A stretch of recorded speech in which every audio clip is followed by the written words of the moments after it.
For our first community conversation today, we're joined by Dr. David Hryvniak, a physical medicine and rehabilitation specialist at UVA Health. He's sitting down with Casey. All right, thank you so much, Steve. Thank you so much for being here with us today. Casey. Yeah, happy to have you. And we're talking today about some low impact ways for people to start getting more exercise. I know that's something everybody's thinking about this time of year. What are some good ways for people to do that?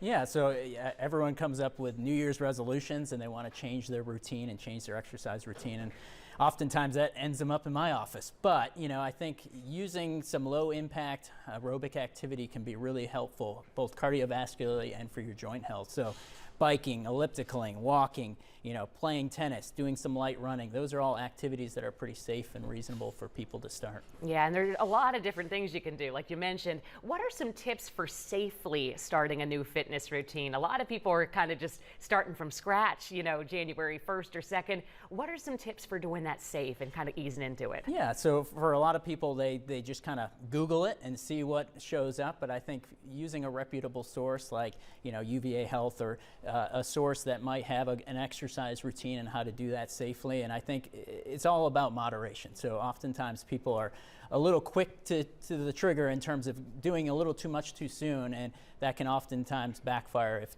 they do a little too much quickly. All right, good to know. How do you tell the difference between soreness and signs that it's maybe something more, maybe an injury? Yeah, so we all know that soreness. It feels good. It means you've done a nice hard workout. And I think it's pretty common for most of us to have a little bit of stiffness, tightness, a little bit of pain as we do a new activity. Where it gets concerning is if it starts lingering past the workout into the next day, waking you up at night, becoming painful so it affects your daily activities and you start limping and changing how you walk and do things. Okay, good to know. And finally, what symptoms should prompt you that it's time to see a doctor?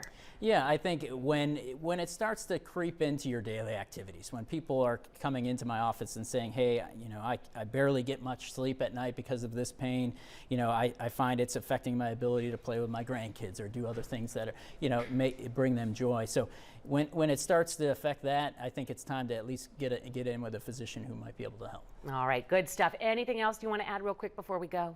No, I hope everyone gets out and enjoys their new year. All right, I'll be here before we know it. Thank you so much for being here today. Thank you. Yep, we'll have you back soon. And Steve, back to you.